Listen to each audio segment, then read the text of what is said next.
स्वागत है आप सबका केबीसी न्यूज में। मैं हूं अतीकुर रहमान। कृषि विभाग के तत्वाधान में मुजफ्फरपुर जिले के औराई प्रखंड क्षेत्र अंतर्गत राजखंड 10वीं पंचायत में किसान चौपाल की बैठक की गई। यहां किसान सलाहकार किसान चौपाल की बैठक में किसानों को उन्नत व तकनीक से खेती करने को लेकर विस्तार से जानकारी दी। बताया कि वर्तमान में पुरानी खेती की पद्धति से परेशानी के साथ साथ उत्पादन में कमी भी देखने को मिल रही है। उन्नत तकनीक से खेती में कम मेहनत लगता है, वहीं साथ ही साथ फसल का पैदावार भी बढ़ता है। इस दौरान बैठक में मौजूद किसान सलाहकारों ने हमारे संवाददाता विनय कुमार को बताते हुए कहा कि खाद व गेहूं की बीज सरकार द्वारा उचित मूल्य पर दी जा रही है। अगर कोई भी दुकानदार उचित मूल्य से ज्यादा लेता है तो वहां से मिले रसीद को लेकर जिला कार्यालय कृषि विभाग में शिकायत करें, जिससे उस पर FIR दर्ज किया जाएगा और उनके लाइसेंस को रद्द कर दी जाएगी। इसका मेन उद्देश्य है हमारी जो कृषि विभाग की सारी योजनाएं जो है उसके बारे में किसानों को अवगत कराना है। हमारी जो रबी की जितनी भी योजना है उसके बारे में क्या क्या आपने करवाया।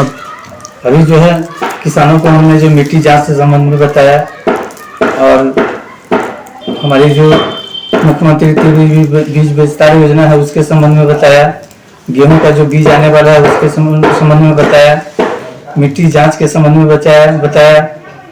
कृषि यांत्रिकरण योजना है हमारी अभी, जो कि अब इसका पोर्टल खुल गया है। जिन किसानों को जरूरत होती है जैसे यांत्रिकरण में रोटावेटर, गटोर, नेस्पेक, स्प्रे, वो सब का भी 50% पर लाभ है छोटे यंत्रों में। और बड़े यंत्रों में जो है 1 लाख 1.5 लाख तक की सब्सिडी है।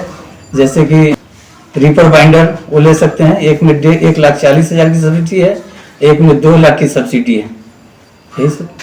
ठीक सर, आपने बताया कि किसान को मिट्टी जांच करने के लिए मिट्टी जांच मौखिक रूप से नहीं प्रैक्टिकली करेंगे। कैसे हम प्रैक्टिकली करने के लिए हमारे किसान सलाहकार हैं यहाँ पर, और हर पंचायत में किसान सलाहकार हैं।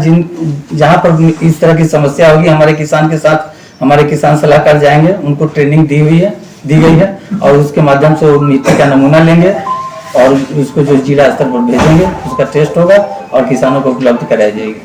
जी सर, कुछ किसानों का कहना है कि जैसे प्रधानमंत्री सम्मान निधि योजना में बहुत सारे किसान ऐसे जो हैं जो अप्लाई कर चुके हैं, उनको अनुदानित सरकारी अनुदान मिलने से बाधित है। ऐसा क्यों? जी, ऐसे भी कुछ किसान हैं जिनकी समस्या है कि जैसे कि उनका आधार NPCI से लिंक नहीं है। NPCI होता क्या sir? NPCI national payment corporation of India होता है। दूसरा चीज होता है कि आपका आधार दूसरा में नाम दूसरा है और अकाउंट में दूसरा है, टैली नहीं करता है, वेरीफाइड नहीं हो पाती है।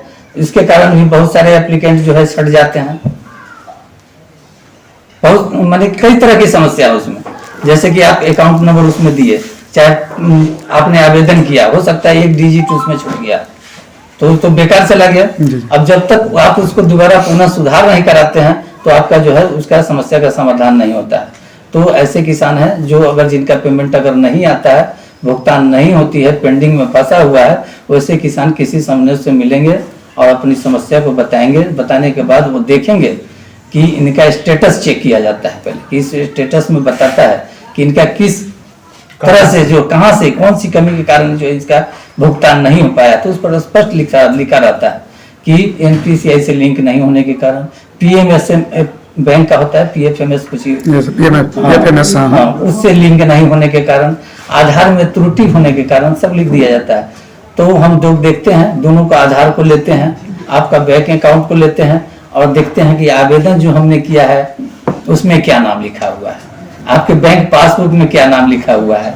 फिर आधार पर दोनों को टैली करके देखते हैं कि जो गड़बड़ी है उसमें सुधार के लिए हम लोग जिला को एप्लीकेशन देते हैं, उस किसान के नाम से देते हैं, किसान लिखते हैं, हम फॉरवर्ड करते हैं और साइड करने के बाद वो जिला में जाते हैं, वो सुधार होता है, उसके बाद आ जाता है उनके। ठीक सर, कुछ ऐसे किसान जो हैं जिनके पिताजी एवं दादाजी, जो उनके पिताजी उनके नाम से कुछ ऐसे जमीन है और अप्लाई करते हैं हम, वो मिलने से भी बाधित है। उसके बारे में आपने बताया जी, रजिस्ट्री करना होगा। रजिस्ट्री करने में तो लंबा प्रोसेस है, दूसरा उसका प्रावधान तो होना चाहिए। देखिए, अब पहले था सर, हम लोग वैसे ही दिए थे, किसी के नाम पे कोई जमीन नहीं थी, उनका भी भुगतान सरकार की है।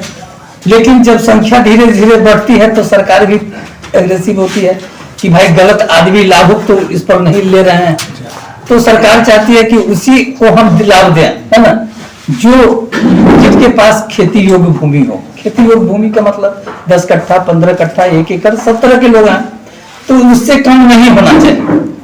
उससे कम तो खेत क्या कहते हैं घर द्वार के लिए हो जाता है 2 डिसमिल 4 डिसमिल, तो वैसे उनका कहने का मतलब है कि वैसे लोग अपने नाम से रजिस्ट्री करा लें, चाहे पिताजी हैं अगर जीवित तो अपना जो शेयर जो है वो आप अपने नाम करवा लें, उससे हो जाएगी कि आपकी भी समस्या दूर हो जाएगी और उनकी भी समस्या दूर हो जाएगी। आज न कल तो बांटना है, हाँ बांटने में समस्या कुछ है, प्रखंड स्तर पर हो चाहे जहां से भी हो, थोड़ा समय लगती है, समस्या है, तो उसके लिए है कि आप एक वंशावली बना लें और एक शपथ पत्र तैयार कर लें और सीओ से मिलें और उस अनुसार बंटवारा करके अपने नाम से रजिस्ट्री वो करा सकते हैं, लाभ ले सकते हैं। सर कुछ ऐसे किसान भी हैं जिनका कहना है कि फसल के समय में बहुत जैसे डीएपी, यूरिया, पोटाश, जिंक वगैरह वगैरह जो भी खाद हैं उस समय पर उपलब्धियां नहीं होती है, ऐसा क्यों होता है?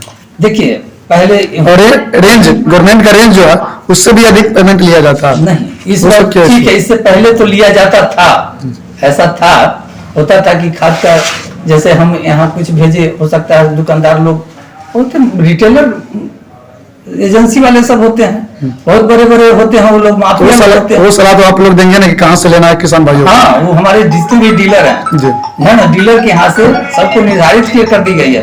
जैसे कि यूरिया खरीदना है हमको तो 266 रुपए प्रति बैग के हिसाब से ही खरीदना है, उससे ज्यादा नहीं देना है किसान को, पैसा नहीं देना है, एकदम सख्त हिदायत है।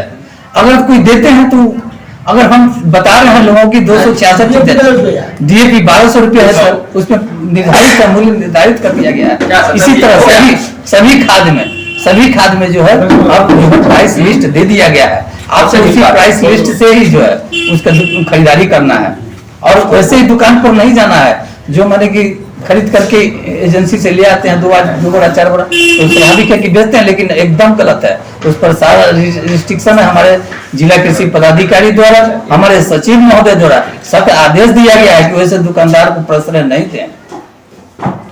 और कोई भी किसान अगर जहां ऐसा करते हैं तुरंत जो है हमारे प्रखंड कृषि पदाधिकारी हैं ब्लॉक में, उनको फोन करें कि सर अमुक जगह पर इस तरह की बात है, यूरिया ऐसे दे रहे हैं, चाहे डीएपी, हम तुरंत उन पर FIR होगी, उनका लाइसेंस जो है रद्द कर दिया जाएगा। Thank you sir.